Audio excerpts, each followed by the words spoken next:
9 o'clock on my clock. There you go. Hey, we're back. Get it. What were you thinking? Is back for episode 17, first one post Winter Games.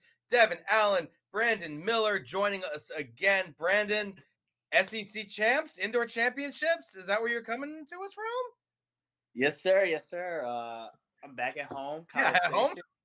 Station, and we have SEC champs starting tomorrow, and then on Saturday as well. When do you have to go to the hotel? We don't go to the hotel. We are able to sleep in our own beds. What? That's not fair. Yeah. Whenever we had champs at Eugene, we had to stay at a hotel anyways. Maybe maybe they just put us up in a hotel so we didn't get in trouble. Maybe that's the reason. It was a curfew. I thought that's how it happened, and then it was like, "Nah, y'all get to sleep in your own bed." So I was like, "You know what? Say less. Stay less." All right, what do we have to look forward to watching you? We only have you for like 2 minutes. We just basically want you to come on and say hi and wish you luck. But when can we watch you? What time are you going? Give us the details.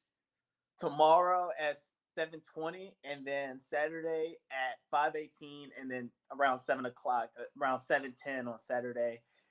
800 first, and then 4x4 is the last event of the meet. So I'm excited for it. Okay, yeah. Nice. Where can folks watch this? ESPN. It'll be on ESPN. There you ESPN, go, baby. See, I'm thinking at some point soon we're going to turn this show into like a watch party thing because I would love to just sit there and actually watch the event and provide. But no offense to ESPN, but people want to hear what I have to say, right? Oh, of course. Yeah. Of course. And maybe this guy too. Maybe Devon. Maybe Devon has. That would be dope. I'm not gonna lie. That would be dope. Nobody knows what they're saying, but it's provocative and it gets the people going. Absolutely.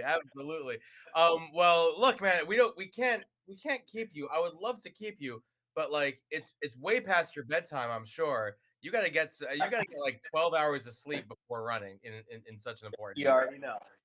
You already know. Sleep is way more important than the actual training, right? I'm sorry. Isn't the sleep is the most important part of training, isn't it? It very much so is. Very much so is. Awesome. All right. Well, I'm glad you joined us. Best of luck to you. This keeps your streak alive for episode appearances. So I think this is getting you your one at bat and then get out of there just to keep the streak alive. So I appreciate you coming on, man. Anything else you want to say before you hop off? No, just thank you for all the good looks, and I'll catch y'all after the meet. There you go. All right. Good luck. Thank you, sir. All right. So, everyone, that was Brandon Miller, or one of our co-hosts here on What Were You Thinking? Devon Allen seems to have dropped off, and he's back! I'm back.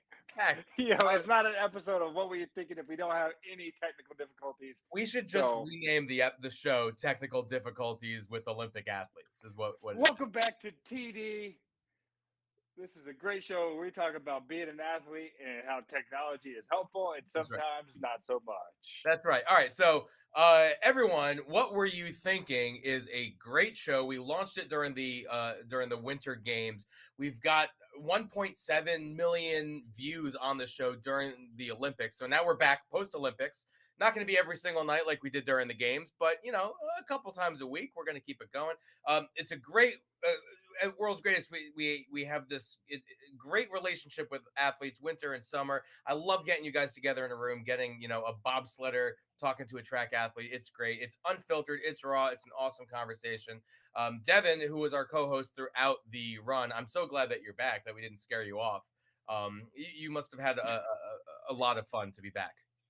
No, I did have a good time, and yeah, I'm glad to be back. I'm actually in Spokane, Washington right now, getting ready for my competition this weekend on Sunday, USA Indoor Championships. That's going to qualify me for a World Champ Indoors in Serbia in about a month from now. So I'm excited to be here, just kind of getting settled in. There you go. Well, I love that. And we have a couple of Nordic Combined guests on, which easily has become my second favorite winter sport. No offense, but curling, you know where curling is in my heart. But Taylor Fletcher, 4-time Olympian Nordic Combined, he's going to be on the show tonight. Jasper Good, 2-time Olympian in Nordic Combined, he's also going to be on the show. Devon, I got to ask you, out of all of the winter games and the winter sports that you were watching during the Olympics, which ones are calling to you? I know we talked about maybe some speed skating, but like, what's your favorite? I guess just from a fan's perspective. To be honest, and here's one of the things about the Winter Games is some of the events are very quick in the sense that like speed skating might go for 30 seconds, or somebody might do a run, for their half pipe and snowboarding for 30 seconds or so, or a ski jump. So actually, I like the events that run a little bit longer. Curling's one of them. Yep. I do like Nordic Combined because one, we get to watch the ski jump aspect of it, and they have that little red line on the TV, kind of telling us like, hey, how far these guys need to jump in order to be out in front for the cross country skiing part. And then something I really enjoyed was the biathlon. One, Yes. because they do a good job at kind of like cycling through the medal contenders, and then in the U.S. broadcast, obviously highlighting the U.S. athletes, and then kind of just talking about, hey, you know this person needs to shoot this, and they're a really good skier on on the cross country side. Mm, And you can kind of treat it like a distance event in track and field, where you can kind of like pop in and out, right? So like I'm paying attention, but I can zone in for like a few minutes, and then zone out, and then zone back in, and then towards the last 5-10 minutes of the race, really get locked in and engulfed in the actual like crazy race finish that right. goes on, trying to decide who's going to medal, who's going to get first, how far ahead are they because they didn't miss any shots. Kind of similar to Nordic Combined, really, right, with the head start system. Right. So it's very, very entertaining on in that aspect. So those three events, that kind of last a little bit longer, are a good fan favorite of mine. The craziest part about the biathlon, and it's like you're doing all this cross country skiing, and that in itself is just beyond impressive.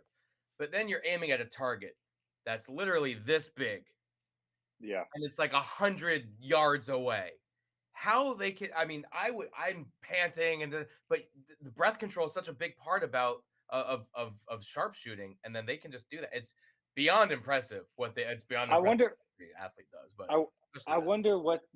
wonder what the transition or the like order of operations is there. Are they good shooters first and then learn how to ski, or are they great skiers and then learn how to shoot? I mean, I think you got to Because be a better shooter because if you're missing the target, you it's got those so penalty important. laps, Yeah, and those it's so important to be a great shooter. yeah, those penalty laps take you. They basically add a minute on for each missed shot. So if you're Yeah, a great cross country skier, but you don't have a good shot, even if you hit 2 or 3 out of the 5, that still costs you 2 minutes of penalty laps at least each yeah. round, I guess you'd say. So it's yeah, you got to be a good shooter, I guess. I don't know. I would love to see it in other sports too. I think they should put a rifle in every single sport. I'd love to see it off of a ski jump. That Just would in the air. that would Hey, just like be insane. the movie Wanted with all like the curving bullets and stuff. It was like, Yeah. Or I think the half pipe combined with archery, that would be insane. You do like a 1080 and then on your way down, whoopah, yeah, whoopah, like Katniss Everdeen off the pipe. 30 feet in the air. as if winter sports aren't dangerous enough. Devon, I think we're onto something here. So Oh, and I see someone coming on. That looks like Taylor Fletcher to me. Taylor It, Fletcher, it what's going is. on, man? How you guys doing today? Oh, good, man. Thanks fantastic. for being on. Yeah. So they uh four-time Olympian, which is just impressive in itself. And then add the other accolades on top of that. You've had quite a successful, impressive career in a sport that's quite difficult and is a we talk to a lot of young Nordic combined athletes. It seems like 18 to 21 is like the prime, but then here you are. I'm kind of curious. How do you stay so good for so long? I mean, it's the passion. I picked one of the hardest sports, but personally, I think it's probably one of the most fun. So, Mm, I get to travel the world. I get to ski in some pretty insane places. And then, I'm a competitive person. I always want to try to do my best. And when you kind of combine all that into one thing, it's easy to keep doing it. sure. And you say you're a competitive person. I don't know. You're just a few years older than me, and I'm still a gamer. Do you have anything you like to do on the side other than sports that you like to compete in? For me, it's gaming. I like to play like live poker and stuff like that, and that's kind of my competitive outlet off the track. Yeah, I mean, for me, I really like to do pretty much anything. Love golfing. I got Ooh, really big into cycling and had an avenue to go that direction for a little while. Okay. Really, I mean, if there's any sort of competitive element, I'm gonna be one button heads. But that's just kind of who I am, and I think I gotta blame my older brother because he's the one that got me into the sport. Bless yeah, you. that's awesome. Real quick, you said you mentioned golf.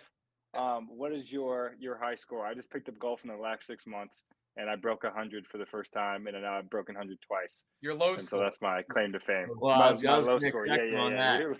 Your My low highest score. score is That's like what I probably meant. 120 or higher. But no, I think the lowest I've legitimately shot is probably an 83 or 86, somewhere right around Ooh, there. That ain't bad. Um, I've never taken a wow. lesson. I've always just been kind of one of the people that tries it out and figures, hey, I can go, this way and it's gonna work, or I'm gonna be absolutely terrible and then I'll still try it. That's great. You're invited to my charity golf tournament when I put it together. I'm there. Mike, Whatever. you're already coming. Yeah, you're already Hey, a part of it. let's go. Actually, this It's year going is to be my. the world's greatest golf tournament. I like that. There's a golf tournament that I host, and we're going into our 6th year this year, and it's a lot of work, but it always pays off. It's always for good cause for charity. Here's a question for you because you mentioned your brother, and what you didn't mention is he also an Olympian, I believe 2-time Olympic athlete, right?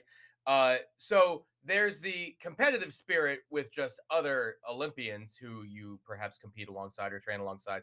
But then there's the added bonus of that brotherly competitiveness, right? So I'm kind of curious, like growing up, how did that manifest itself? Just in terms of you guys, you know, trying to one up each other or practicing Yeah. together or what? Yeah, no, I mean, it got dangerous to a point. You know, think about put this in kind of in the picture a little bit, young boys that grew up skiing. Mhm. And that fear factor is essentially non-existent, and so jumping off stuff became the commonplace, whether it was on Mm, bikes, skis, blades, skateboard, whatever.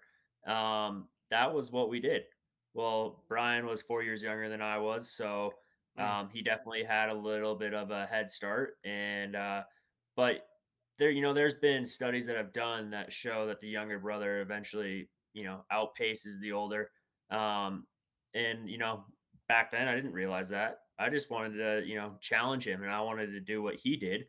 So I just kept doing it, and I jumped the Olympic hills here in Park City at just before my 10th birthday, and I still think I'm probably one of the youngest people that have done that.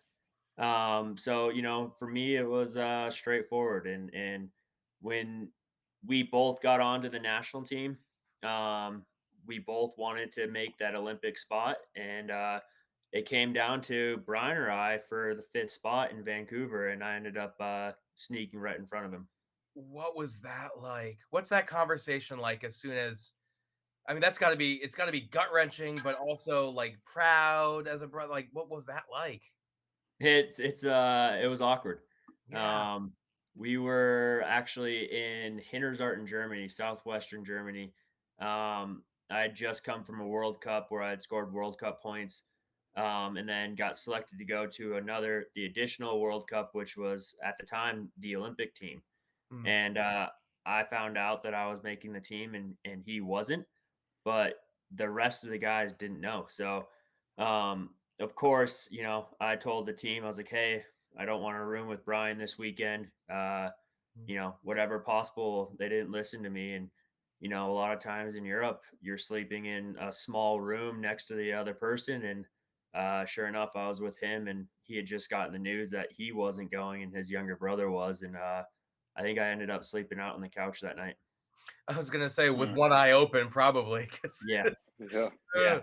uh, and then So what I was mean, it was good, but it was definitely he was proud of me and stoked that, Fletcher was going to the Olympics. But he was definitely pissed that, I was going instead of him. Sure. Yeah. So you said, you're the younger brother. You said 4 years apart, right? Yep. What what other things did you guys do growing up outside of like snow sports? Did you guys play, traditional basketball, football, soccer? And I did some research, and pretty much all I can find on your, birthplace is Steamboat Springs. So it seems like everybody's from Steamboat Springs, Another but one. you said you were from Park City, right? I live in Park City now, and I've been here for Yeah. about 13 years. But I Okay. definitely grew up in Steamboat, and that's where Okay. my roots Another lie. one. What is this? Nice. I haven't met a single Nordic Combined athlete not from Steamboat Not from Springs, at Steamboat. least American wise. What Okay, is let it? me ask you this: Uh, before you had some of my younger teammates on, Hmm. had you heard about Nordic Combined before? Yes. Okay, No, had- so I'm not there gonna lie. are. No. Avid Olympic watcher. So I had seen the sport, I had heard about it before, but I didn't know all the details. Like, you guys start jumping when you're 2 years old, and you're all from Steamboat Springs, and you have some really interesting suits that you guys wear to jump in. Like, all the intricacies, I had no idea. I thought it was just jumping and cross country, but there's a lot more into it.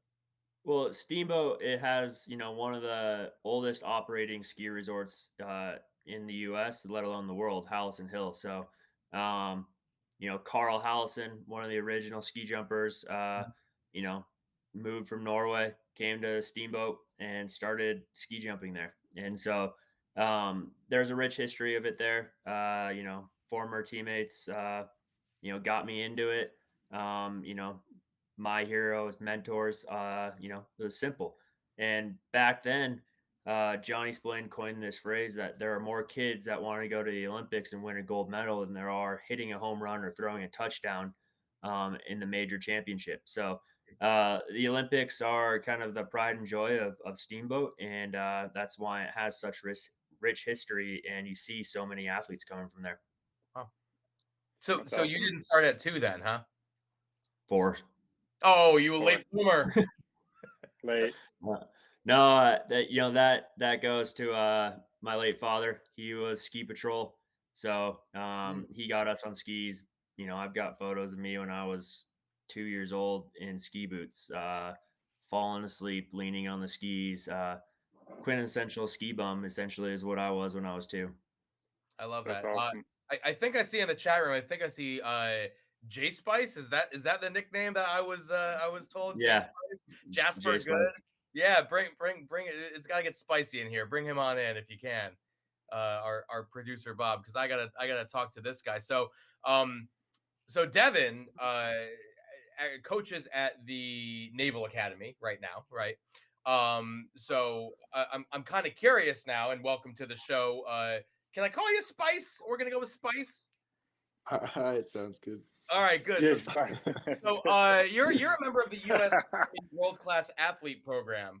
I'm curious. Are there any good ski jumpers or Nordic Combined in the Navy, or is it all just Army? No, it's just Army for sure. There you go. All right. Well, Devon, thanks for joining us tonight. We really appreciate it. Hey, well, you know what? I don't know. I don't have any athletes on my team that are from very cold places. So, Fair. Valid. and definitely not Steamboat Springs, because if they were, they'd probably be Olympic Nordic Combined athletes as well. So, There you go. So I mentioned 4 years old was pretty late compared to other of your colleagues that we've spoken with. But Jasper, you started at 9, which seems like some are retiring by that age. So how'd you get into it so late and then I mean, excel? yeah, no, it's the classic Steamboat story. Like Taylor, I'm sure we both learned to walk, and then the next day we're learning to walk on skis. So I was I grew up on skis, but I didn't start Nordic Combined till I was 9. Sure. But I was out skiing and spending time on the mountains and snow like pretty much every day. And I'm sure Taylor's the same way, but we both grew up with like a mini ski hill in the backyard that you pretty much spent all your free time on. and then got into the Winter Sports Club and Steamboat at the age of 9. So Okay. So when you start as a free skier, but then kind of transition into Nordic Combined, is that an easy transition? Like going from skiing down the hill to jumping over it? I think more or less it's one of those things where like I grew up as a kid and like free skiing wanted to hit all the like little bumps on the side of the trails and that kind of stuff. And I also grew up in downtown Steamboat, so I'd literally like walk out of my house, take a right, and head downtown, and like there's the ski jump. So when my dad signed me up for the Winter Sports Club, it was like, all right, you got to try. You got to at least try ski jumping because you can't grow up and see that every day and not try it. And then I also entered into alpine racing, Mhm. so I learned how to be a better skier. And then he was actually a mogul coach as well, and he's like, we don't need to do moguls, also I'll just teach you how to do that. Wow. Poor That's Michael. pretty amazing. It seems like the culture there is like Taylor was saying is very like Winter Olympics focused, and I would be remiss to say that probably the most Olympians per capita probably in Steamboat Springs. I don't know if there's like a true data point for that, but I'm willing to say we've had like you two for sure, and then like a few more that are probably going to be future Olympians as well. So, um, you guys just talking about your Olympic experience. I know Taylor, you've been to a few, Jasper as well. What has been your favorite overall experience? It could be a specific games, maybe a village experience. You know, it's much different from the winter games to the summer games, Mhm. and also with COVID in the last two and a half years, that experience has been much different as well. So I kind of want to get your insight on some of your favorite experiences and memories from those Olympics that you guys competed in. Yeah. For me, there's two games that kind of stick out for me. First was my first. That experience of going to your first Olympics is something that you're never forgetting. But secondly, that first Olympics happened to be where U.S. Nordic Combined won the first Olympic medals, and so I was 19 years old.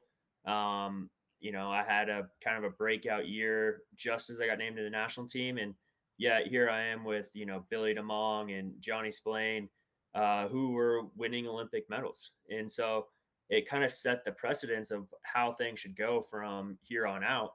Um, and anytime you're bringing away some hardware, it's an awesome time. And my second favorite is definitely this last. 2014, 2018 uh, was tough because we wanted to win medals, but we didn't accomplish that. We had a team that was good, but we had made some changes. Whereas 2022, we had a young, fun team that you know they they really knew that, hey, we got to have a perfect day to win a medal, but we can enjoy the hell out of this and Mhm. have fun. And for someone that's my age, that helps. That really does help, and it wants to keep going, and that's the cool part. Yeah. Yeah, no, and go ahead, Mike. I was just gonna say 4 in the top 25. I mean, that's a step in the right direction. I'm just kind of curious what needs to happen now to continue that upward trend. So, by the time the games in Italy roll around, you guys are in, podium contention from the get-go. I mean, I think they're right on track. Personally, I that was my last Olympics.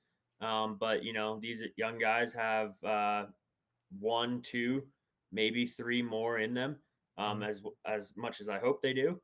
But it's a big thing. You just got to continually improve year after year.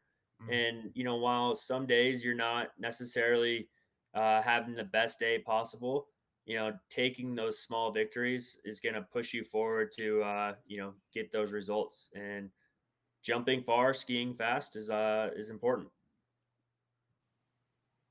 For sure. Jasper, what about you? You're a little bit younger, kind of closer to my age. What has your experience been, at the games? And Taylor, you made a good point for sure about 20, you said 2014, 2018, being so obsessed with winning medals, right? And that's the goal we all have as Olympic athletes. But I feel like sometimes we make that such the prize and priority, we forget to enjoy, what we love to do anyways, right? And then that's just compete and be out there with our friends and coaches. And sometimes, like you said, that you have a good day and sometimes you have a bad day. And so it's really important, I think, especially as Jasper, you're a little bit a younger athlete, to remember those things when you go and compete. Just because, regardless of how you do on that day, right? Like, you're still one of the best athletes in the world, and that's gonna take you a long way. Yeah, for sure. I think similar to Tay, one of my favorite experiences is from my first, and I still think one of my favorite experiences is opening ceremonies in 2018. Nice. The opening ceremonies is like the epitome of the Olympic experience, I feel like, and especially even this year was incredible as well. But walking into that stadium, like behind the flag bearer with the rest of the team, and everyone is so jazzed, it's kind of unreal. Like, I didn't truly know what to expect, and like the initial walk-in during ceremonies, when you like show up in the stadium, everyone seems like they're on like a sugar high. It's insane. And then you still have to like go walk around the entire stadium and like actually take it in, and that was the cool part. And especially because that game's ironically, 4 of the 5 of us were from Steamboat, but we were again a super tight knit team. And one of the guys I actually like grew up with, it's one of my best friends growing up, literally right around the block. So that was like a really cool experience to walk into that ceremonies with such a tight group. And ironically, the ceremonies this year was the same way, because I think this year's team, like Tay said, super tight, super fun, just like a band of brothers. It was awesome. Nice. What is one of your, like, I'll tell my story and then you guys can tell your stories. But like, what's your favorite memory from the village? And I'll go first just so you feel comfortable with sharing. But I remember and I know how it is. So, the last day, probably right after the closing ceremonies, right? Like, everybody's all jazzed up to go walk the closing ceremonies, get on the buses, do the whole thing. We come back, and that day is pretty much everybody stays in the village and parties, right? So we had about like 20, 30 American track athletes. We took all of our alcohol and stuff, and we went over to the Great Britain little apartments, and we ended up playing beer pong, right? So we were playing beer pong. It was USA versus Great Britain. And there's probably like 40 people watching.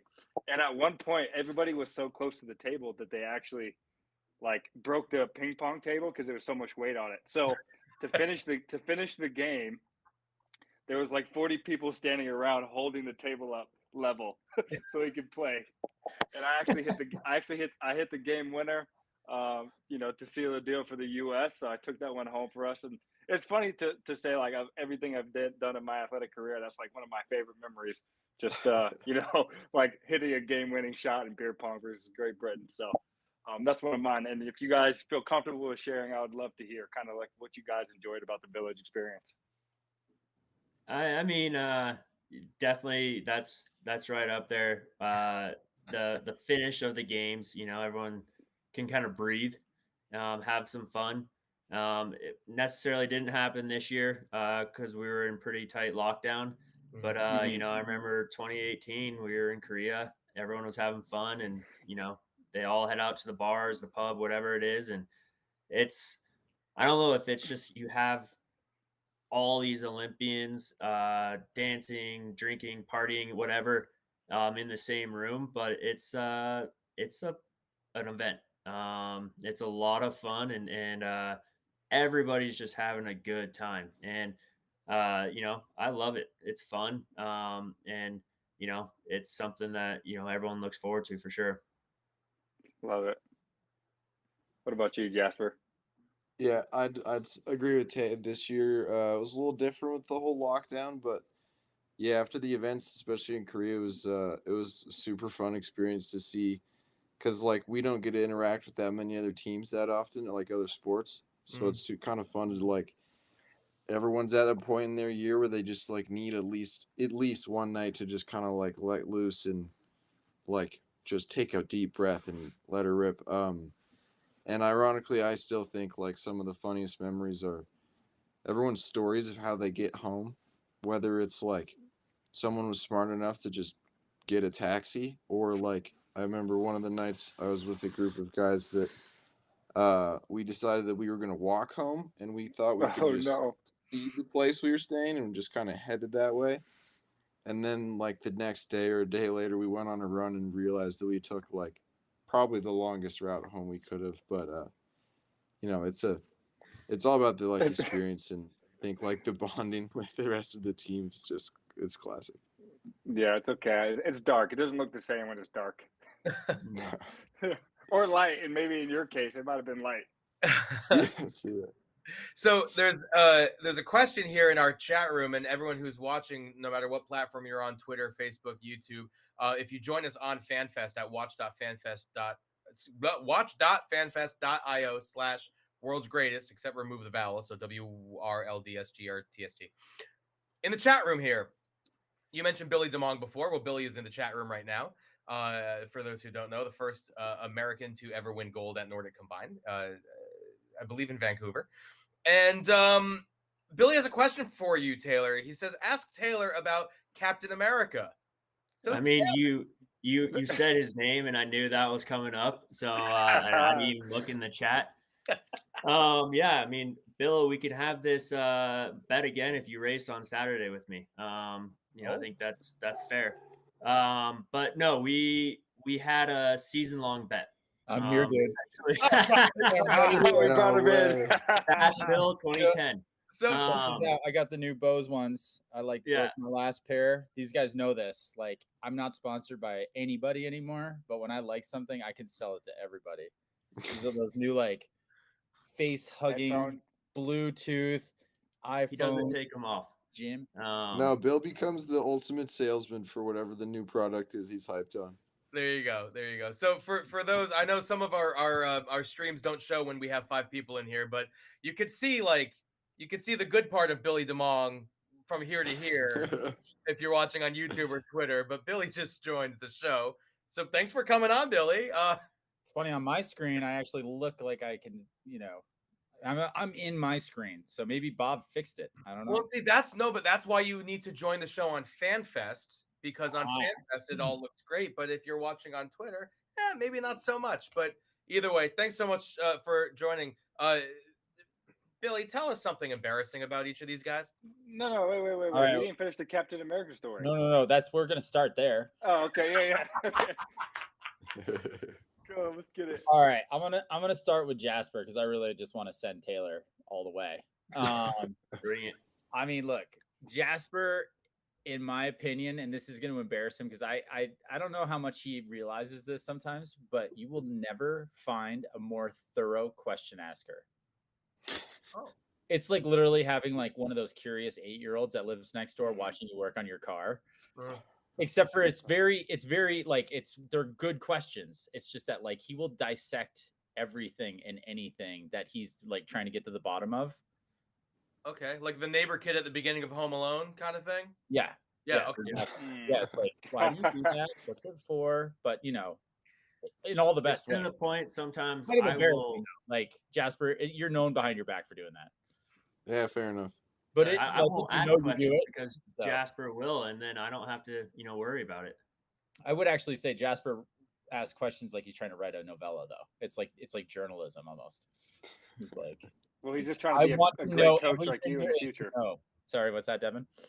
No, I'm saying he just wants to learn so he can be a great coach in the future. That's true. There we go. All right, now we get to go on to the cape. Captain America. It was a costume. Cape. You had a shield. All right, so shield, I had a mask, and I had a full length bodysuit. Let's get to that. That's the best part. Okay. So just to give you a little backstory. So Taylor, his kind of embarrassing thing here is that like from the age of like 13, he was called man-child. Actually, my son was just asking me, he's like, how old is Adam Loomis? And I was like, well, let's see. In 2007, I put on my own training camp for the next generation. And I invited Taylor and probably 10 of the other guys who were on the team at some point in the last decade, because that worked for me. Remember we talked about groups the other day, like on one of the things, how like groups rise together.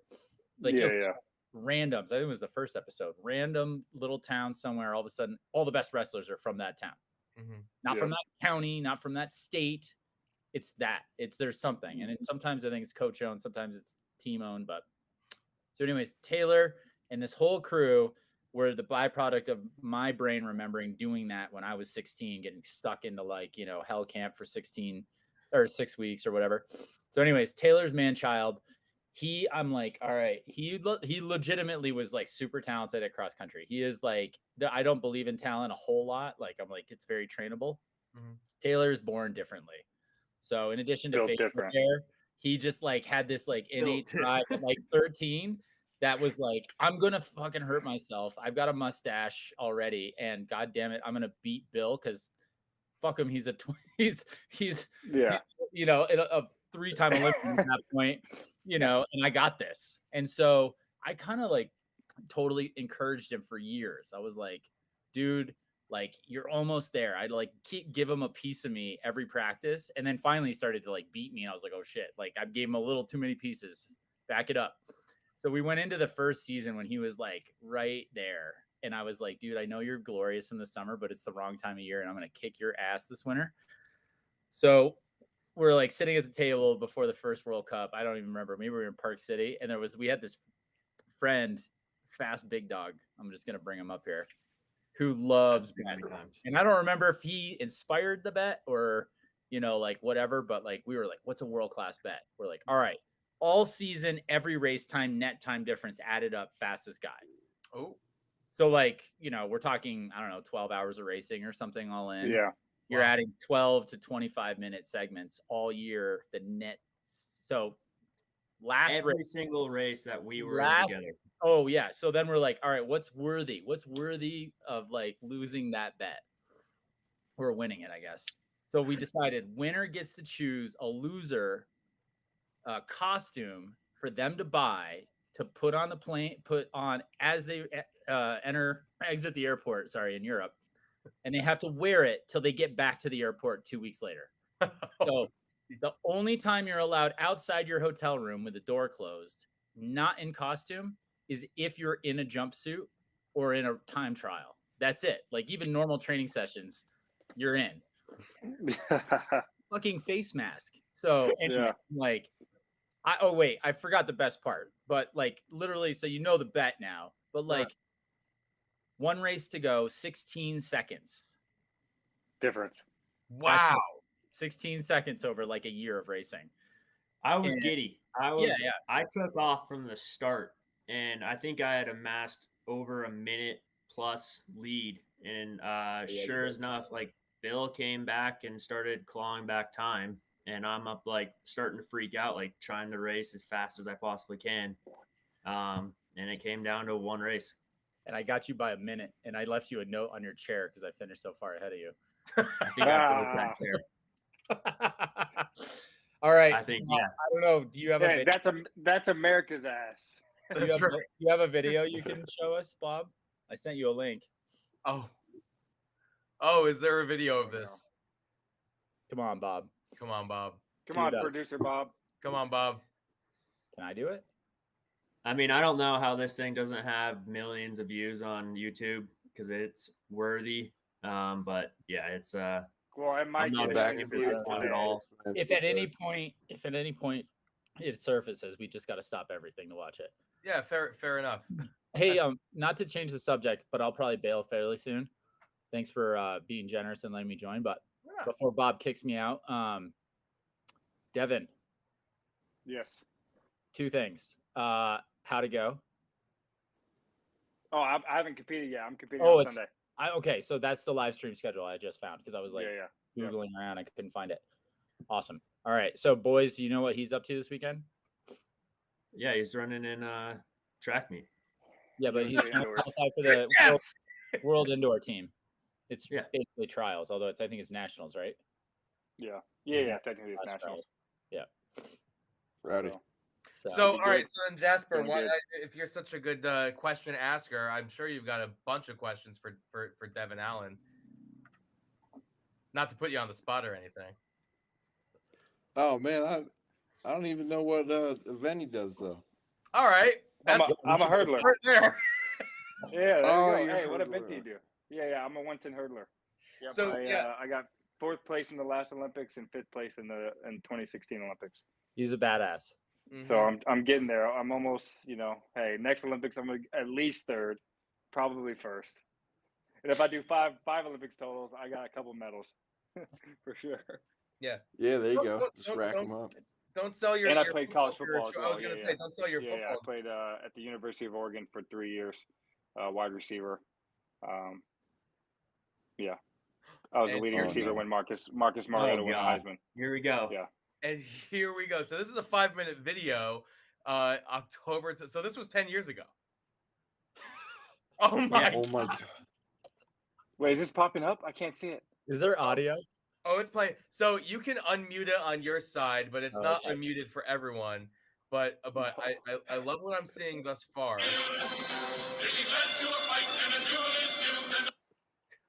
Oh my goodness. So what was the reaction? What are people thinking as they see you? Pretty much that. Just I either the mean, looks. the best was like the girls at the counters at the hotels and stuff. Like, at Breakfast. first they're trying to act normal, like, attempting customer service. But after like a couple days, they're just like, what's wrong with all of these people, and especially that one? Yeah. I mean, put a bunch of Americans in Europe and this is Yeah, bound they're to like, what the heck? happen. Yeah. As if our reputation wasn't already so great overseas. Here I comes will- Taylor yeah. Fletcher. I'll share though. So we did the bet twice, and Okay. I lost the second year pretty handily. Taylor had me like 2 minutes or something. Like, it was a massive margin. But It's a bathroom shot. yeah. So what was your costume? So I'm gonna give Taylor a little bit of shit for this one. Superhero costume, great. Great. That's a good one. Like, Can't go But wrong. especially Captain America. Costumes have a wide breadth, right? And there's, I can think of a lot better ways to embarrass me, but he had me be Aquaman. So I was like, it's a cross country suit though, with gloves. Well, Yeah. but that tied into the tattoo that he has on the side of his body. Oh, Right. yeah, diving. Oh. Actually, Taylor, I don't know if you just made that up, but I've never heard that before, but that's pretty good. I mean, that was the reason why I did it. And I'll give some credit to FBD on that Fast Big Dog, but that's about it. Fast Big Dog. Wow, Is this a famous character we need to know about? No. No. That's about all you need. He's a guy who's funny and fun to be around, but like literally just lives to hang with athletes and train his butt off in like biathlon and stuff. Oh, I love it. That was me until you mentioned doing sports. So there you go. I would love to see like a charity jump of just everyone dressed as a different superhero, cape flying behind everything. I think that Actually, so Ooh. I don't blame Taylor for not jumping in Captain America, but I was like, oh well, this is like a suit, so I'm just gonna jump in it, and it had like Lycra socks, like built-in socks, and I like got out into the air, and the socks started coming out of the boots, and I was Oh like, no! Oh, no. yeah, it was like a giant disaster. I just like swung my arms. It was like the most pathetic video. I was like, I'm gonna go so far. This is gonna be awesome. And You're like, holding on with your toes so that your bow boots. tie. Wow, that's incredible. Yeah, this was great. I think we're onto something here. So what's the? think I mean, Bets in general, though, like I think everybody loves a good bet, and when it's like epic, like an epic proportions bet. Did we have any other good ones? No, I mean, that was like the culmination of a bunch of small ones, I feel like. But, Bill and I, and I give credit to Bill 100%, is this helped raise the level on the team. It was competitive. Everyone enjoyed it. And, it was fun. Bob loves to bring this video up though of me falling over myself because my start was so powerful out of those blocks that I couldn't contain it. Is basically what's happening there, because I jeans think and you were. I just Were you realized thinking about how I've never fast your seen feet were hair going? before. Or like I- not on this show. Like you always have a ball cap on, because I didn't realize you're a redhead because it's so dark that I thought you had brown hair, and I just realized you're a ginger. it's Strawberry blonde. yeah, strawberry blonde. I don't know. I wasn't We feeling had, a good hair day today, you know. Look, were we making ginger jokes the other day with that comedian? Yeah, with Alex. Yeah, Alex. But, I mean, his head was just. It looks like I know. his hair is on fire. Believe it or not, Taylor can grow that haircut. No, wait, no, Brian can. You can't. I can't Fine. grow. I'm losing my hair Yeah, fast. he's got more real estate. I'm trying to convince Tay to go for the full beard and shaved head look. I think he can. Yeah, rock. that's a special good forces look. style. Right? There'll be a That's time. good look. You guys talk to Jasper about his W cap thing at all? We were talking about that W-cap? the other day. Let's hear it. What's the W cap? It's the U.S. Army's World Class Athlete Program. WCAP's the acronym, but Oh, it's okay. the, Oh yeah. yeah. Okay. I didn't do the acronym. I said it in full earlier, but do tell. Do tell. It's literally the best. It's like the best way that we could possibly. We talked about it on I think it was the first show. Like Yeah, we did. to be able to create resources for the athletes and the staff, even because there's coaches in bobsled, but they limit it to like 50 right now. Okay. This would be like the perfect thing for Congress to jump all over and say, here's how we're going to fund America's Olympic team. Join the National Guard. Be assigned a W cap. Tweak it to make it a little bit maybe more attractive, but I don't think I'd be interested to hear from Jasper. It's an 8-year commitment, 6-2. So like 3 on, 1 off, 3 on, 1 off. And I mean, yes, the thing about it is like the people joining have to be willing to be a part of the Army.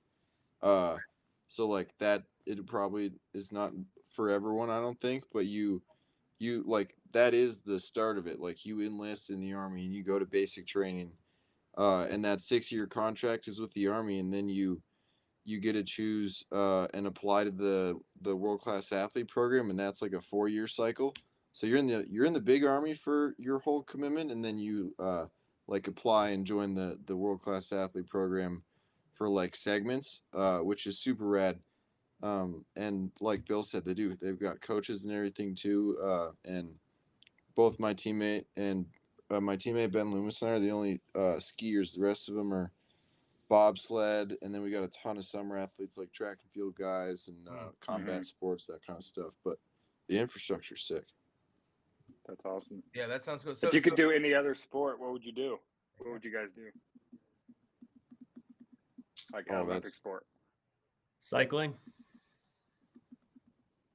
I'd be For a you, gazelle. Taylor? I'd be an 800-meter runner. Yeah. Okay. Yeah. That's tough. Well, Dude, I it's just insane. I want to I'll be take like a one back. 345 miler. I just want to just run randomly. Just say it nonchalantly. I have no I mean, idea you're what- damn close. Can you imagine just running by somebody at 25 miles an hour and then running out of sight and never slowing down? Yeah. I mean, how fast is it? Your speed for the Well, my hurdles? top speed, our hurdle speed is like 23 miles an hour, and I'd probably run like 25 or 26, like sprinting. Okay, but again, a 4-minute miler, not even close to being able to touch you in the 100. But they're going to be within a second and a half probably at the 100, and then they're just going to keep going. Well, not maybe a second and a half, 2 or 3 at the most. You know what I mean? Because they're going to run 47-second quarters forever, which is insane. I mean, but bro, 110 hurdles. I think the most impressive of all the track and field races, to stand there and watch, and I've stood, right there on the sidelines, at pretty much every race you could watch. But that speed walking, let me tell you, is Bill's really good at it. well. You know who's good at speed walking? Is Jared Shoemate joining this show at all? Oh, I know who that is. Yeah, he's in the W cap too, right? Yeah. No, that Ben Loomis is in the W cap, but Jared Shoemate is the speed walker extraordinaire. Ask him about that. Okay. He's coming in on Sunday's show, I believe, actually. So we will absolutely have to ask him about that. But yeah, it's the first time I ever saw speed walk. It was actually at USA Trials in Eugene last year, and it was at a practice track, and the speed walk, it goes by, and then there's a breeze. I'm like, you're walking fast enough to cause a breeze? It was insane how fast they were walking, and then the motion with the hips. I I just don't understand how it works. Like you have to have something touching the ground at all times. It's just it's so crazy. Have you ever tried that one, Devon? Just when I'm trying to catch a flight. You know, when I don't want to. You know, it's always awkward to run like in the airport. Like if you're running, that's kind of weird. If you're doing a brisk walk, you can be like, okay, this guy needs to get somewhere. So Taylor, you mentioned cycling. What kind of event? Like Tour de France, like tour cycling, or like the velodrome? Yeah, I mean, I was mostly thinking like, what else was I good at? Okay. Tour de France would be sweet, but if I could honestly pick any sport, probably would have been soccer, Premier League. Loved it when I was a kid, who's your and team? that was. I kind of bounce around, but right now I would say Man City. Okay. How do I? Yeah, Mike's a big soccer guy. Mike's a huge soccer guy. The scarves don't give it away. You could tell right behind him. So, Jeff, go ahead. I was just gonna ask. So, I think these guys might find it interesting. Like, they think their sport is like super mental, but I'm guessing they're like me, that they don't think that running like a 110 hurdle or 100 is as much of a mental game. Is that true? I'm asking them because like until I started coming on with all you guys and like hearing the real behind the scene, I was like, you're like, it's like what percentage mental? Probably like at my level, probably like 50%. Yeah. I think the only the difference here is, right, like at the level that I'm at, right, the Olympic level, Olympic finalists, everybody's super fast. Everybody's a great athlete, right? Like I say, like I always say this when people ask me what sport I would have done. Like if I picked any sport, I feel like I could have been an Olympic caliber, soccer player, baseball, ping pong, whatever. So we're all, great athletes in the sense that, we can compete well and do all that stuff. But the big part is like being able to focus and, stick to that technical aspect of hurdling for such a long time, right? And getting great, over 5-6 years. And then just, counteracting the nerves and stuff of a race that's only 13 seconds long. Not that you don't get nervous doing the Nordic Combined, but, you do your ski jump and you got a little time to make up some time, and if you're like Billy, a great cross-country skier, like you're not going to have a lot of pressure on yourself. Like you want to jump well, but you're like, hey, I'm going to make it up. Right. No problem. But in a short race like mine, if you have a bad start, you're like, I'm out of there. So you got to be locked in the whole time. Is that the other difference though for these guys is that once on the jump, once you're going, you're going. Like you got to keep pushing yourself. These guys got no choice but to jump. Well, the mental part's not letting go of the bar. Yeah, but I just want the. Sure. Did you guys like? Are you surprised by that though? Like to me, No. I'm like, whatever. If you're fast, you just like go when the gun goes, and then you run till it's over, and you see who wins. Like to me, like, I know that's an oversimplification, but like it was like really interesting to hear these guys talk about like how much they're focused on the mental game, not just running fast. You know what I mean? Does that make sense? Does it not resonate with you? No, I think it's more than I thought. I think it's right on. I mean, total sense. It just never it's occurred about to me. the process. I think of bike racing, 6 hours. You got to keep your mind on and play chess with other dudes on bikes, like monitor your body for all this time. Like it's all mental. Yeah, Whereas, like, I your got a training. question. Like Yeah, go jumping ahead. for sure, like sprinting, like you have a quarter of a second to turn yourself from a crouch to a fully laid out position. Mhm. And like it's the same technique all the time. And I'm sure most people are just like they're good or they're not good. But like, these guys know as well as I do, like every single competition jump, you're like, I don't know. And when you're on, sometimes you are on for a while without, like, you can back off because you're so locked and loaded, you don't have to think very hard.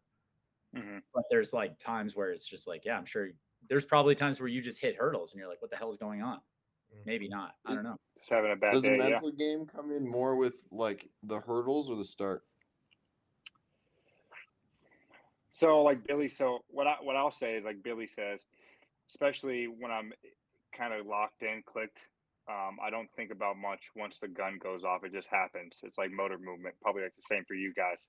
The mental game is probably most important in like training. and getting like locking those days in, right? Like training for me, I treat training like a competition, right? Like I get up, if I have training at 10 o'clock, I get up 4 hours before training, make sure I eat, I'm feeling good, ready to go, because I need to treat this very, very seriously because, this is important. So when I get to the meet, I don't have to think.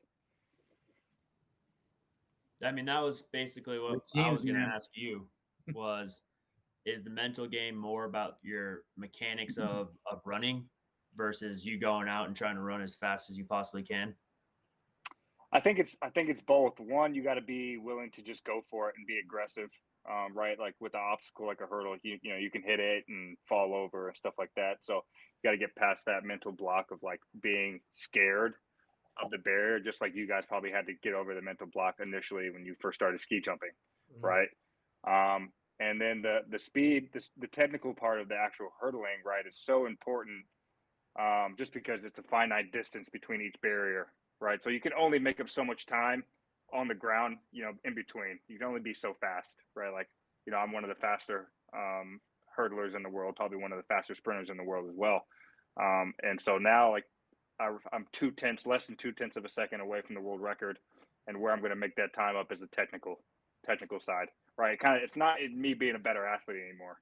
It's literally just like hammering in technique, being clean, being perfect, and doing it 1,000, 2,000, 3,000 times leading up to the competition.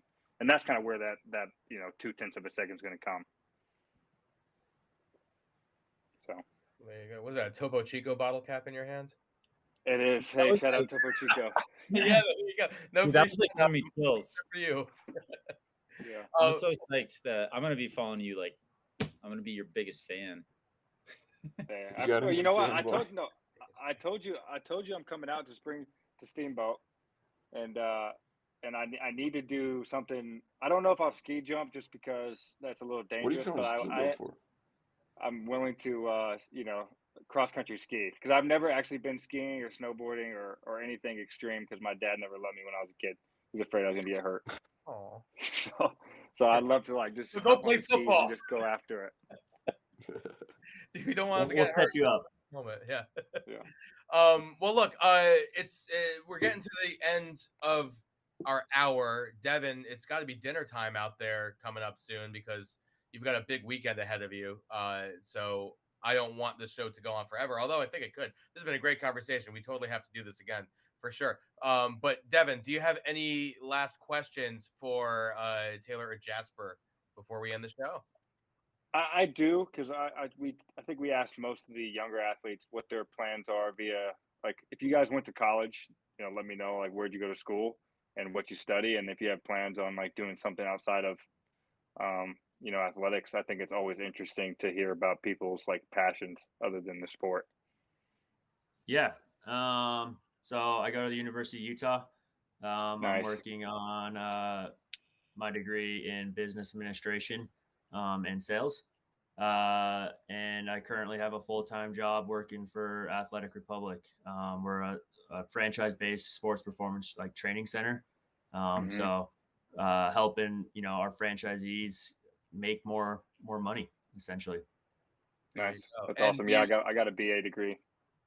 Do you have experience getting sponsors for podcasts? Because I know one that could really, put a logo right down there, maybe. Put it on Jasper's helmet. He'll take the money. There you go. I'm just gonna print out a sticker of my face, and I'll just pay you whatever. That's a question I have, actually.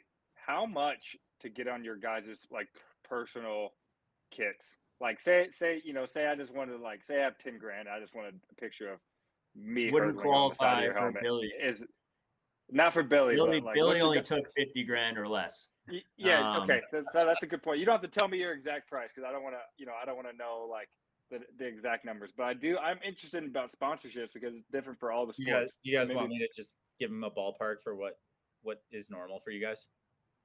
Sure. Yeah. I mean, it's like they own their headgear. So yeah, it's a FIS gives the athletes that, and therefore like we just let them have it. Like we could own it, but we don't. So they own this, and they own like a special sticker on the top of the jump skis because it's so big. And to be honest, like it's almost impossible, I think, for them to get anything unless it's just a total bro deal. Bro, world's greatest, bro. On the flip Yeah. side, you know, like I work really hard to sell sponsorship for USA Nordic, and so I keep the patches on the suits and sell those. And I mean, like, you know, we're a pretty small NGB, pretty small sport, and we're averaging about 80,000 right now per patch, and there's 8 on the outerwear, 6 on the competition uniform. Okay, and that's for all the athletes. It is. Which, So like, which is not a lot. Damn. Not, dude. It's. I mean, and like, you know, That's you crazy. probably have a hard enough time because you haven't won a medal yet, right? You're fucking. Excuse me. You're like the fastest. No, I'm just being dead serious. No, I agree. If I had a gold medal or something by now, I'd be like, you know, probably talking, you know, 6-7 figure stuff. But since I don't, it's harder for me to get anything. Yeah, I agree. I was in your position for a quad at some point. You know, like 3rd in the World Cup. You know, so making prize money, but I still didn't have anything for sponsorship because American sponsors were like, so what? It happens in Europe. I don't care. Yeah. And then, like and you know, European sponsors, like everybody thinks like, oh man, I'm going to be so big in Europe and they're going to want to sponsor me. That's really not, you know, that's like Michaela Schifrin, you know, Bodie and Ted, like the big ones. And who knows, honestly, too, because Alpine's such a, don't want to say it, but like rich guy sport. So like all the wealth in skiing centralizes around the Alpine World Cup. Right. So even if television ratings are higher in Nordic Combined, it costs 10 times more to sponsor an Alpine World Cup because it's a bunch of wealthy guys. Like I'll sponsor your Formula One car if you sponsor my, you know, my ski team or my ski event or whatever. Yeah. No, so they makes can sense. spend money back on American athletes either, you know, like even if you're 4th, even if you're 1st, but you're not a personality, right? Like it's like, no, it's tough. I understand it. But then like, if you are a medalist, like, you know, I mean, I made money, but it wasn't crazy. Like I probably made $500,000 over a 4-year period because of the medal. Total, like all in speaking, sponsorships, you know, prize money, which was usually at least a third because that at least pays pretty well if you're on the podium. So dude, it's a rough life. I wish people knew at home, like how rare it is to actually like, oh yeah, I got the big house and I'm done now. People, people at home think it's still an amateur thing. They think that the Olympics are just, I mean, how often does that happen to you, Devon, where it's just like, oh wait, you're a professional athlete? I was in an Uber yesterday and the guy was like, can you make money doing that? And I was like, yeah. He's like, how good are you? I was like, well, you know, I run in 2 Olympics and I was the #1 ranked hurdler last year. He's like, oh, what do you mean make a living? And I was like, I you know, I make a living. He's like, well, $15 an hour is a living. That's what I make. And I was like, oh, well, yeah. Look, feel good. You could be a world-class athlete or drive an Uber. Same thing, right? I mean, but on the flip side, that's why that WCAP thing makes so much sense to me. Like, it's like, give the athletes a living wage, give them career opportunities after sport, you know, give them an education for free, give them good health care. And, you know, if they decide to be coaches, they can keep going. If they decide to go in the military, they can keep going, you know, or they retire with honors and it's great. Like, because up until your level right now, you weren't making a living wage probably, like until you're in the top 10 in the world or something. Yeah. I mean, I would say I'm probably in the top % of track and field athletes anyways. And even that is still like, you know, like I said, I'm just doing track. You know, I can afford to just do track, pay for my training, pay for my house. You know, I have a car. You know, it's great. And to be honest, it's not bad because you know that's all. That's kind of all you ask for. I get to travel in the summer, and then the off season I go home and hang out and do whatever. So you think like the 20th best person in the world should be able to do that too? I agree because that, you know, like I was once the 20th guy at one point, right? Yeah, we got to raise money to develop. You're still just treading water until you get that big NFL contract when you go back into the league, right? Yeah, coming soon, dude. I'm so sorry. I like kind of got on here and just like had too much fun. So I couldn't. Yeah, you know what? It happens here. I'm what you're thinking, but I'm gonna try to get this show again. all day, every day. So don't even go there, Demung. Like It's all right. you just strike up conversations with This is random Bob's people. fault for letting you on again. I don't know what he was Social thinking. butterfly. Bob, what were you thinking? So yeah, all right. Yep, I'm gonna yep. peace out. But Devon, great to see you again. Mike, thanks a lot. Always a pleasure. I love getting into your hurdling stuff tonight. And hey, Taylor and Jasper, welcome home from Beijing because I haven't seen you guys yet. Yeah, welcome See home. you Saturday. Text me if you guys are going skiing in the morning. I'm in. Yeah, we're doing a race on Saturday. You coming?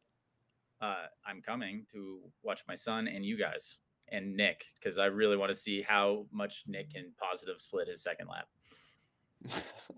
He's gonna be right somewhere between Taylor and you for the first like K and Oh, a for sure. maybe 2.5, and then by the 5K lap, you're gonna be with him, and then at the 7.5K mark, you're gonna be a minute in front of him, and at 10K, it's gonna be. No, I don't know. That's my call. If I was a coach, that would be me. Wait, All right. Do they have this on Good draft? enough. All right. Inside information, real quick. All right, he's out. Did So, you guys what's- wait, real quick? Did you guys eat KFC in the village? Yes. Yes. Just fries. Was it so the much fries. better? All right, we've heard. Who was it? Linlin, the speed skater. Linlin told us Yeah. that KFC over there is It's way better. significantly We better had than we have here. there was only 2 options. Uh-huh. And option A, which was the good like fried chicken, was always out because apparently it was good. I don't know what option B was, and that's what I got. And it wasn't horrible. Wasn't Was it like- great. Like mystery But, meat? Like, what do you mean you don't know what you got? I honestly couldn't tell if it was chicken or some substitute. It's a vegan option. Yeah. right. What did you guys eat while you were out there? Other than that, did you like partake in any Chinese delicacies, or was it just? Are you basically just like, oh well, we're here to work, so let's just kind of keep it like normal? I mean, the dining hall is like, it's one of those things where they've got like all the different cuisines kind of things, so you can choose, and there's definitely more Asian cuisines than normal. But it's the classic like cafeteria food where it's, I don't know, mass Chicken made, and so broccoli. it's like Yeah. yeah, just like a ton of different basic things. There was a couple stands that were kind of sweet that had like dumplings and that kind of stuff that were good, but you could honestly eat like normal if you wanted to there. That's Alright. great. There you go. Love that. Yeah, So, I mean there were a few things that were out there that I don't like. And I just Shrimp. sent Bob a photo, so hopefully he can throw this on. But this grossed me out, and I had to kind of like move over. Shrimp is one of the things I claim I'm allergic to because I'm so disgusted by it. claim. And You're like, I don't want to eat it, so no one It's a at my claim, table it's a gets to claim. eat it. yeah, but they had little miniature octopus on there, and Delicious. one of my younger teammates, Steven, brought it up, and it looked horrendous. Dude, the spicy octopus stir fry, you didn't have that? Hell no. Jess was like, "That was fire." Dude, I was that like, made, you gotta try something weird. I was like, I'm never gonna eat you go. octopus again. So like, Really? Sure. I had octopus last week, Devin. I sent you a picture of it. It was delicious. Yeah, you did. Calamari You is did, different. Was that my dinner? That from looks like it. No, that wasn't mine. Yeah, that's delicious. That looks so good. I one time ate a live octopus, believe it or not, in Koreatown in LA, and it was fascinating. How'd that go? I don't know. So they brought it. So first of all, it was like 2 a.m. People were smoking inside, and since it was past last call, they were just pouring soju into Coca-Cola cans, empty cans, and that's how they were. So all bets were off the second I walked in the door. There's a Soju. giant net, like a net you have to walk through, like almost like a beat. You know, like a if you were to go into a fortune teller, you got like the beaded curtain, but it was like a fishing net. That was the health department would have shut it down just by seeing this net. And then we sit down there, and they literally bring you the live octopus, and they diced it in front. You dipped it in sauce and everything, and you felt it on the way down, still moving. It was, but you know what? When in Rome, when in Koreatown, live octopus. Drinking soju. Exactly. See this guy right there. It's not one of the worst things I've ever had. So I'm of the school of thought that you have to try everything once, right? I never had it, so I tried it. Am I going to do it again? Probably not. But I mean, I've had worse things. As Devin's Okay. about to go eat dinner, this is what. Yeah, no, I'm not even hungry anymore. Yeah, Clean exactly. you up for a good meal. Yeah. All right, so look, we're gonna end the show. This is the third and final time I'm gonna attempt to end the show, and we will be successful, guys. Thank you so much for coming on. So the show is called "What Were You Thinking?" I always like to end the show by asking you a question: what were you thinking at a certain point of your life or your career? So let's start with Jasper. What were you thinking the moment that you qualified for that second Olympic team? I was beyond stoked. It meant a lot more to me this year. Being named as a member of the Army and representing that made it a whole different level. And especially with this team in the last year or two, I feel like we've grown really close together. And I think that aspect made it a lot more meaningful to me. There you go. We got to get this guy together with Kendricks and do some kind of winter, summer, Army combined Olympic event. That'd be a fun time. Yeah. That'd be Take a him fun time. shooting. Yeah, pole vaulter Sam Kendricks. If you don't know him, look him up. Great guy. He's I think he's a lieutenant in the reserves now. I don't know. Either way. Oh, wow. So okay, great. Taylor, what were you thinking? You were trailing at trials, right? Going into the last section of the race. I believe out of Olympic qualifying or whatever you want to call it. So what were you thinking heading into that last section of the race, knowing you got to turn it up if you want to make that fourth team? So we had a little test race in the summer, and I was leading the entire race, and then Ben came by me on that exact same hill and took the W. And I said, sure as hell, that's not happening again. And I'm getting that 10 grand.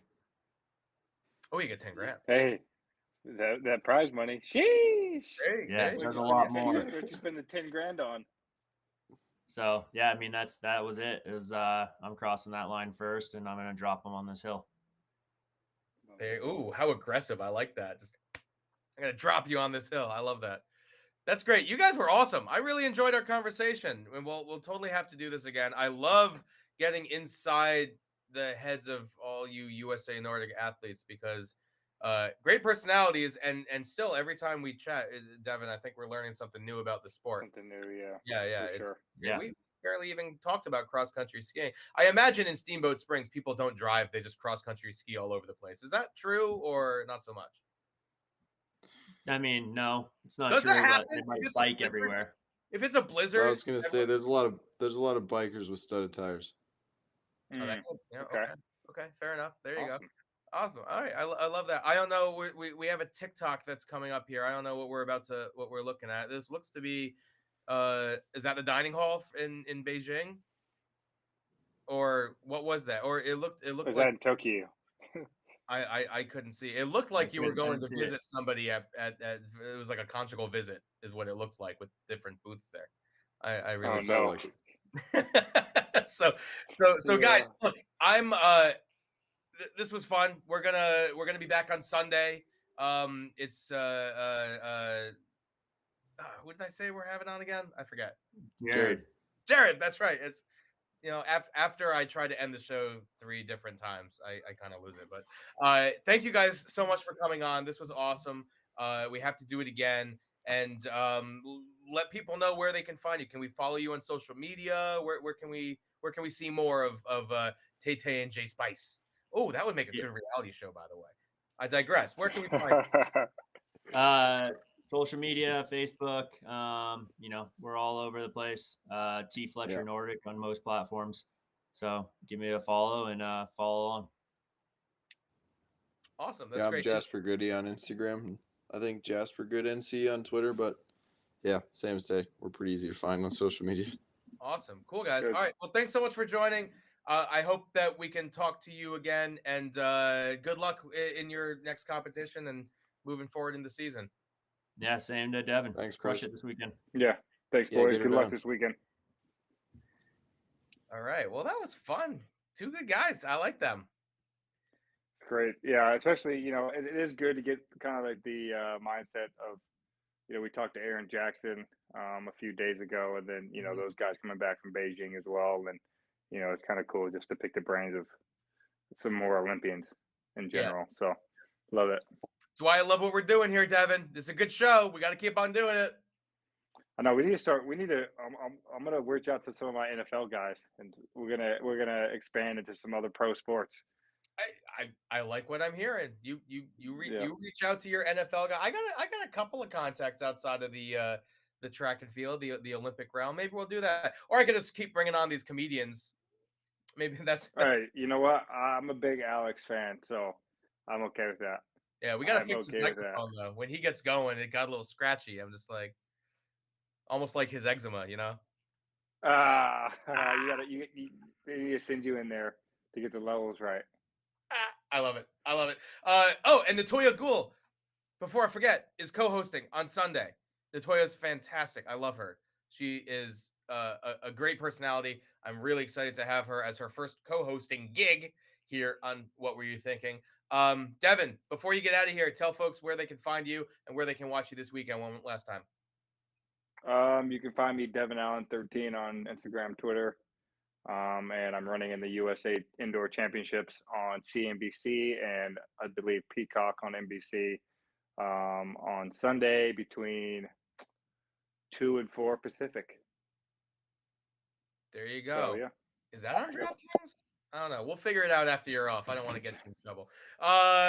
Thanks so much for joining. Go eat dinner while I close out this show. All right, peace out. All right, later, buddy.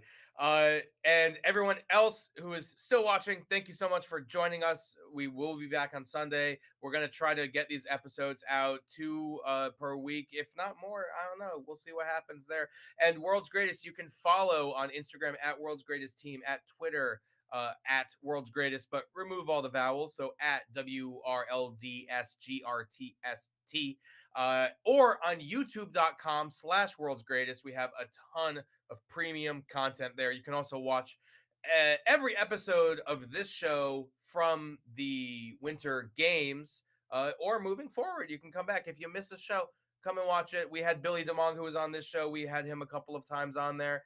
Comedian Alex Hooper, you got to go and see those 2 episodes. Those were absolutely insane. Aaron Jackson, speed skater, who won the gold medal out there in Beijing. Tons of great guests. And we'll continue to have great guests moving forward. So thank you so much for joining us. And I didn't even mention yet these NFTs that are behind us. I believe tomorrow is actually the last day you can get them at Fanaply. And Fanaply is a great platform, eco-friendly NFTs. The bronze one is free, and it's going to be worth like $2 billion one day. I really don't know. Tomorrow is the last day though, so make sure that you get them. The silver and premium do cost money, but they also come with some fantastic perks. Maybe even Devon Allen training sessions involved. Maybe some signed track cleats. I don't know, spikes. I guess they call them spikes, right? Or who knows? Maybe that sticker placement on the front of a ski jumper's helmet. You never know. Go on there at Fanaply and check those out, guys. My name is Mike Furman. I will be back in future episodes, and please check out World's Greatest. No matter what platform you are on, we are on there as well. And we will see you next time. Take care. Have a good night. Thanks.